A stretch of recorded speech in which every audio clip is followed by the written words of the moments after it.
Did she say the Michelle Major show? Hmm.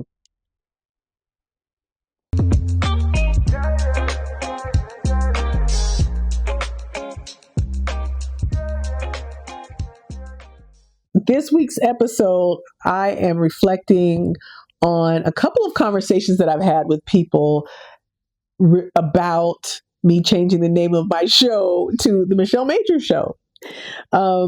And there's just so much there, y'all. There's so much there. I just had to unpack it because, what we learn, it's kind of a snap, right? Where you're like, this is not the Michelle Major Show.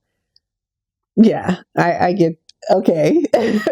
And a lot of people relate to calling something Michelle Major Show as you're all that, or, you're too much, or all of the things that, we've probably heard at some point. And what makes it so interesting is that people have very strong reactions to anything that seems like you're acting like you're all that. There's so much in our history, especially as Black folks, where our survival depended on us being small and unseen and don't make waves and don't stand out and just, stay in your lane or you're too big for your britches. I remember when Barack Obama got out of that motorcade, I'm like, get in the car.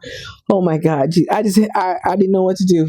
I was like, why are you just walking around like a sitting duck? Come on, President Obama, please get back in that motorcade.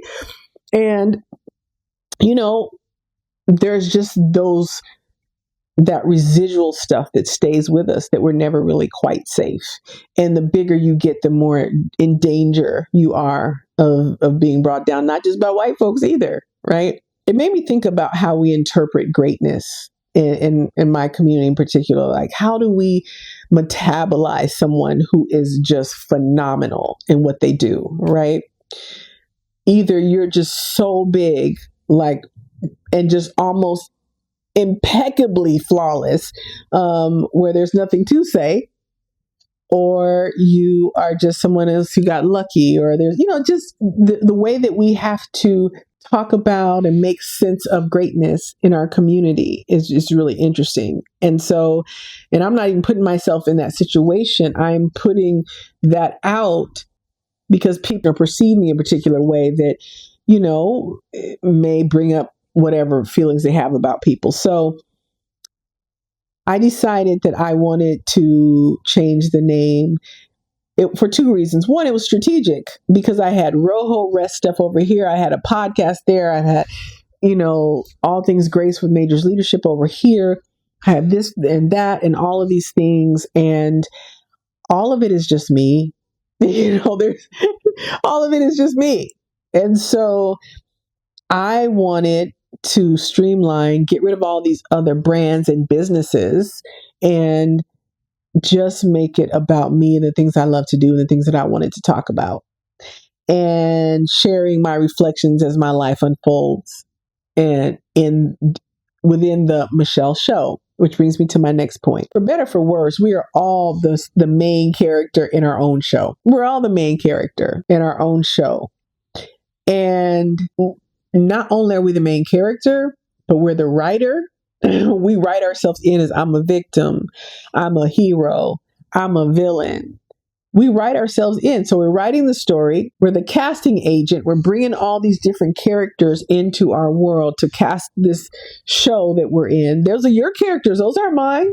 That's not my mother or my best friend or my partner or my child. That's yours. That's your cast. And you are the central figure in your story. And your partner is the central figure in their story, and you're one of their cast members, right? And it made me just think about being deliberate in my show. So deliberate in who I'm casting. No, if my show is about this, what do I need this Plumber Joe for over here character? I don't need that character for the story that I'm trying to write. So who are we going to cast? How are we going to write ourselves in? What are the values that the central character holds? The best shows are the ones with lead characters that have a very, very strong value about something. And all of them do. I guess all of them do. Some of their values about money. Janine Teagues, she has very strong value in Abbott Elementary. These are, so that's what makes the story really great is your convictions and what you're committed to and the story that you are building around that value and around this central character. And what happens when you bring someone in and they become the central character in your story. I can speak to that personally. Ain't great. Doesn't really go so well. So when you are the central character and you're casting people and you're writing, you're also producing. Okay, now you stand over there. No, I want you closer to me. I want you to sit closer here. I want your character to represent this value. They may not even be you're just casting people in the role that you want them. And so we are the show. You are the show. We are, as a community, as a collective, one big show, right? I think that for me, I felt like really I like that agency to be able to really bring things in. There was somebody that I met out, and they were striking up a conversation, and I could tell like you wouldn't be a great character for my show. You just wouldn't. I know I can hear what you're talking about. Nobody on my show talks about that. There's just some characters you just won't need, and this is not going to bring my story full circle and lift it up the way that I want to lift it up, right? So this is my story, episode by episode, and so I'm kind of, as things are unfolding, I'm just saying, hey, this is kind of what it is, right? And I would love to hear everybody else, like how cool it would be if everybody else had their own story and they could come in, we could get together and they would talk about who their main characters are and what those characters bring to their life, what is the antagonist perspective, what is the protagonist perspective, of these different characters. But above all of that, that kind of idea would at the very least have us thinking clearly and intentionally and thoughtfully about every corner of our life, every person that is in our life, and where we allow them to sit in the story. That would be way more powerful than these things are just happening to me. Oh my gosh. I don't know what I'm going to do, So that's it for this week. And we will see you next week.